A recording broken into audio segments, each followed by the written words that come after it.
आतु school channel रे सनाम को सगुन दाराम तेहेन दोबन पढ़ावा और रनड़ पोथी खोना ऑलचिकी नोआ दो साहटा पे रे मेना आ नोआ चैनल रे जहां को पे नवा गे तबना चैनल सब्सक्राइब का तबन पे और बेल आइकन नोटिफिकेशन ऑन तरा का पे इने खान नोंकान वीडियो सनाम खन मांग ते पेटन सेटेरो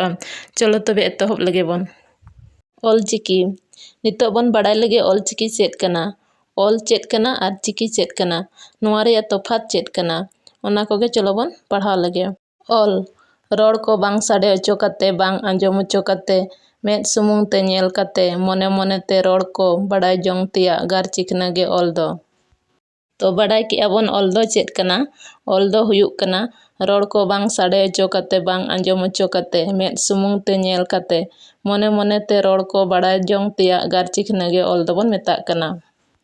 इना तायम दो चिकी ऑल को रिया गार चिकना रोड गे चिकी दो तो बड़ाई कि अबन चिकी दो चेत कना चिकी दो हुयुक कना ऑल को रिया गार चिकना रोड गे चिकी दो तो बड़ाई कि अबन ऑल चिकी चेत कना ऑल चेत कना और चिकी चेत कना ओना रिया तफात चेत कना आसाइन पाले सनाम को पे बुझाव दड़े का तबना इना तायम नोडे कुकली मेना ऑल चिकी ओका लकारे आड़ांगेना ऑल चिकी दो रोड खन गे आड़ांग कना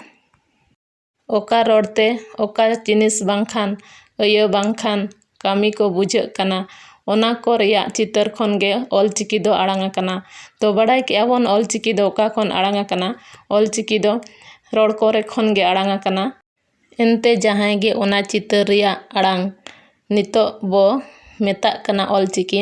ए नेल लेखान गे ओना जिनिस बांखान अयो बांखान कामी रिया nyutume लैया आदो ओने ओनकान जिनिस बांखान कामी बांखान अयो खन गे ओना nyutum ओना आड़ांग ऑल चिकी हुई कना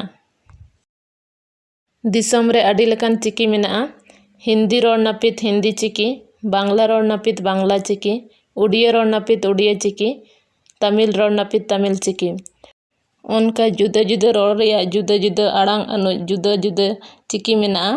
आबो आड़ांग अनु चिकी दो ऑल चिकी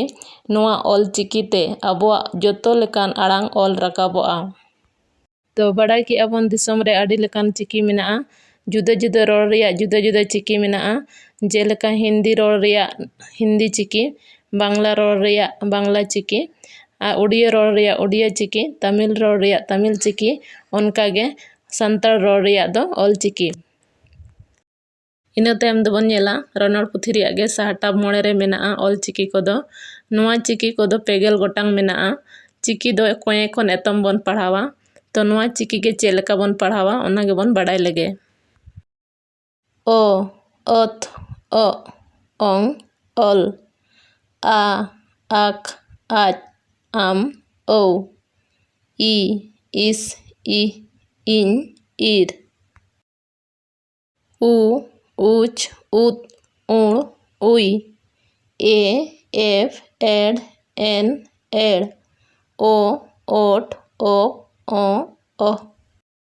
नितो दो नोआ ऑल दो ओका लेकान ऑल कना ओना बो नेला थार दो कोये खन एतम ते बांग नेल काते चोट खन फेट ते बो नेल मा तो बड़ाई कि अबन ऑल चिकी जखन बन पढ़ावा उन समय दो कोये खन एतम ते बन पढ़ावा और थार ते बन नेल लेखान दो चोट खन फेट ते बन नेल मा तेहेन दो इना हबी बन पढ़ावा इना तायम ते दो बन पढ़ावा चिकी कोरेना हटिंग और ओना सावते टुडा चिकी को बन पढ़ाया मा तबे मुचाद रे जोहार।